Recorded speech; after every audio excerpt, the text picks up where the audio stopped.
E aí, pessoal, tudo bem com vocês? Espero que sim. Nossa aula de hoje vai ser sobre dois conceitos importantíssimos para a geografia: região e regionalização. Bom, vamos diferenciar os dois primeiro, né? Quando a gente trata de regionalizar, a gente está construindo uma região, a gente está criando uma região. Então, região é o conceito de fato primário, já que regionalização deriva dele, né? E a região é um dos 5 principais conceitos da geografia. A gente tem o espaço geográfico, a gente tem a paisagem, o lugar, o território e a região. De forma resumida, para a gente começar a conversar, o que vai ser a região? Ela vai ser uma parcela do espaço geográfico que reúne áreas que possuem características, aspectos em comum, sejam esses aspectos relacionados à sua localização, relacionados aos seus aspectos humanos, política, economia, cultura, urbanização, agricultura, por aí vai. Ou aspectos naturais, relevo, vegetação, hidrografia, clima. E aí, para a gente fazer essa análise, a gente precisa do seguinte: a gente precisa ter critérios, a gente precisa saber como analisar essas parcelas do espaço, não é verdade? Daí existem os princípios geográficos. E aí eu trouxe alguns postais para vocês, para a gente pensar um pouco sobre esses princípios geográficos e comparar lugares entre si, para a gente entender bem como a gente vai conseguir relacionar esses lugares e criar grupos com lugares que tenham aspectos em comum, certo? Então, relembrando, vamos ver os princípios geográficos. São cinco princípios geográficos. O que são os princípios geográficos? São maneiras que a gente tem de estudar os lugares e de tentar entender isso a partir de um olhar da geografia. O primeiro ponto é a localização, certo? Localização é um dos pontos. E aqui eu trouxe 2 postais para a gente conseguir fazer esse critério. Vamos analisar esse ambiente de acordo com a localização. Primeiro, eu consigo observar que tem uma vegetação, um solo específico. Olha lá, tá um cacto. A localização, o próprio postal já nos dá. Essa aqui é uma área do município de Limoeiro, Ceará. Então já localizei: Limoeiro, Ceará, Brasil. Outro lugar interessante, este aqui é a cidade de Nova York, nos Estados Unidos. Então já consegui localizar esses 2 lugares e já consigo diferenciá-los, já consigo entendê-los. Um está no Brasil, o outro está nos Estados Unidos. Um mostra uma construção humana, o outro mostra uma vegetação. Segundo ponto seria a descrição. Eu já fiz uma breve descrição desses 2 lugares que eu mostrei para você, mas tem outros aqui que eu quero mostrar também. Londres, na Inglaterra, localização, e a descrição. É uma cidade, eu consigo ver a influência das pessoas. Lá atrás eu tenho o Big Ben, um edifício histórico famoso. Então eu tenho todo um processo histórico aqui relacionado a essa cidade, uma grande cidade, sede de uma monarquia. Os transportes que atraem o turismo, também é uma atividade humana bem conhecida lá, os ônibus. Então a gente tem essa descrição desse ambiente. Outra possibilidade também, eu tenho esta aqui. O que é isto? Essa é a muralha da China, fica na China, localizei, e ela está no inverno. Então eu consigo observar aspectos humanos, a construção, e aspectos naturais, a neve. Um outro princípio da geografia, agora o terceiro, é a comparação. Eu consigo comparar lugares. E aí eu trouxe para vocês, mais 2 postais. Esse aqui de Hamburgo, na Alemanha, localização. Uma área portuária, eu consigo ver um navio. Então é uma cidade, uma indústria, uma área humana. Aspectos humanos são relevantes aqui. Descrição. E eu preciso, para comparar, de uma outra. Eu escolhi para comparar a cidade de Santos, no Brasil, também uma cidade portuária. A gente consegue ver aí os navios. E aí, se eu comparo um com o outro, eu consigo ver algumas semelhanças, né? Ambas são cidades portuárias. A gente consegue ver o navio. Ambas dependem dessa atividade como fundamental para a sua economia. Quarto princípio geográfico é o princípio da relação. Eu consegui relacionar esses 2 pontos. Agora eu escolhi este aqui, que mostra um mandacaru, né, uma cactácea e um pôr do sol. Aí a gente tem o Rio São Francisco, que está localizado na cidade de Piranhas, Alagoas, Brasil. Localização. Descrição, já fiz para vocês. E agora, para a gente comparar e relacionar, eu preciso também de mais um. Temos aqui a cidade de Akita, no Japão. Certo? Localizei. Descrição. Vejo um templo e vejo também que é uma área que está ocupada por neve. Portanto, essa área está no inverno. Se a gente vai relacionar essas duas, o que é que a gente pode perceber? A gente sabe que estão em países diferentes e a gente consegue ter uma mínima noção do clima. Por quê? Observando a vegetação é a expressão do clima, a vegetação é a cara do clima, eu consigo deduzir que aqui onde tem cacto é um clima quente e aqui onde tem neve é um clima frio. Então eu consigo relacionar um com o outro. E por fim, o quinto ponto, que vai ser a explicação. Essa explicação vai estar baseada em todos esses princípios que eu mostrei para vocês. E aí a gente vai usar esses critérios: a localização, os aspectos humanos e os aspectos naturais. Beleza, como é que eu faço para eu criar uma região? Para eu regionalizar. Vocês sabem que o Brasil tem 5 grandes regiões: região Nordeste, região Norte, região Centro-Oeste, região Sudeste e região Sul.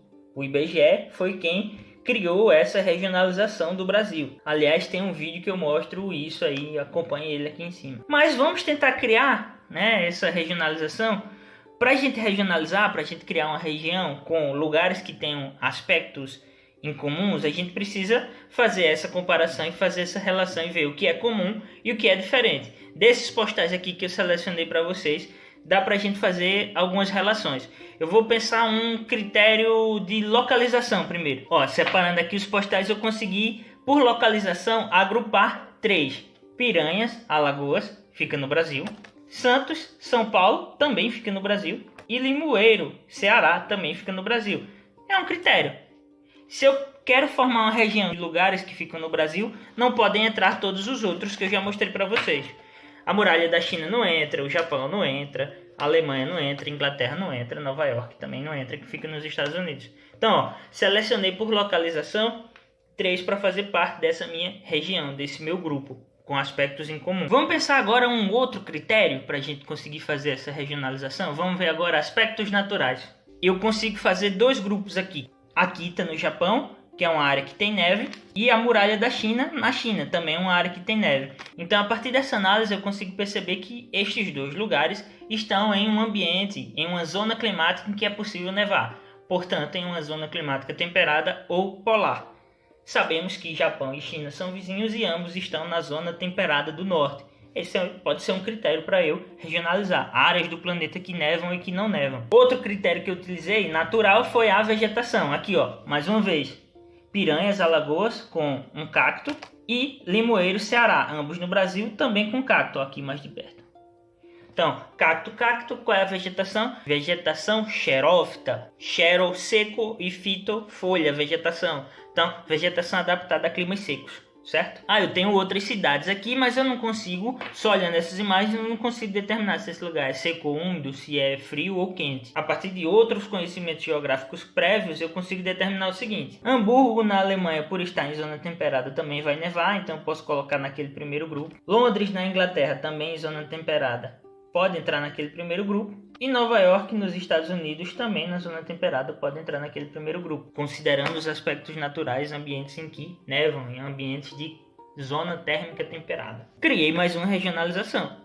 Criei uma região considerando esses grupos de lugares. Vamos criar agora mais uma regionalização. Agora, levando em consideração os aspectos humanos, eu consigo fazer também 2 grupos. Esses que eu já mostrei para vocês, de cidades que possuem indústrias e que possuem uma atividade portuária importante. Santos, no Brasil, e Hamburgo, na Alemanha. É um grupo, aspectos humanos em comum. Eu também consegui achar outro. Nova York, nos Estados Unidos, e Londres, na Inglaterra. O que é que elas têm em comum? Ambas são cidades, beleza, até aí elas também estariam em comum com a outra. Mas ambas, o idioma predominante é o inglês. Inglês se fala em Londres, na Inglaterra, e inglês se fala em Nova York, nos Estados Unidos. Então, também é mais um critério. Então, quando eu trato do termo regionalização, eu estou pensando nisso. Eu vou criar grupos, eu vou selecionar lugares, áreas do nosso planeta e pensar características que elas têm em comum para aí regionalizá-las. Teremos, então, uma região. Agora, pessoal, vamos observar que aqui eu fui selecionando lugares em pontos muito distintos e bem pontuais. Para fazer a regionalização, eu geralmente pego áreas maiores, mais extensas. Então vamos pensar, a região norte do Brasil, quais são as características que ela tem em comum? Tem um aspecto muito interessante, a localização. Todos os estados dessa região estão na faixa mais ao norte do Brasil. E também a vegetação, a floresta amazônica é predominante nos estados da região norte. Esse, por exemplo, é um ponto específico. Já quando eu vou para a região sul, que o IBGE determinou, são 3 estados, Paraná, Santa Catarina e Rio Grande do Sul. O que é que eles têm em comum? Os 3 estão no clima subtropical. é um ponto em comum também, um aspecto natural. Há também as propostas de regionalização que consideram, por exemplo, as regiões metropolitanas. Vai ser o conjunto das grandes cidades que tem uma metrópole central e cidades vizinhas a ela, a qual ela é um ponto de referência, um polo regional. Então a gente tem aí também, ó, região metropolitana. Também o geógrafo Milton Santos, tem um vídeo sobre ele aqui no canal, que ele propôs uma nova regionalização para o Brasil, diferente daquela do IBGE, e aí ele juntou a região sudeste e a região sul e chamou ela de região concentrada, porque é a região onde tem a maior parte da população e é onde o sistema capitalista no Brasil está mais desenvolvido, com mais indústrias, com mais cidades, com uma integração maior ao sistema capitalista e à economia mundial. E para a gente finalizar, para que serve uma região? Serve para a gente analisar o mundo a partir de parcelas, para realizar estudos. Vejam só a diversidade do mundo. Eu mostrei para vocês somente 8 postais, que são apenas uma pequena parcela do mundo, e a gente já teve trabalho de encaixar um com o outro que fizesse parte do mesmo grupo. E além disso, também os órgãos públicos utilizam dessas informações para fazer planejamento, para administração pública. Pensar, essa área aqui tem um clima seco, então a gente tem que destinar investimentos para construir barragem, criar sistemas de irrigação. Ou tal área é muito urbanizada e tem muita gente, então eu preciso investir em sistemas de transportes. Observar esses aspectos em comum e, a partir dessa regionalização também, ajudar a planejá-la. Certo? É isso, pessoal. Espero que vocês tenham gostado, tenham conseguido aprender. Até a próxima. Tchau.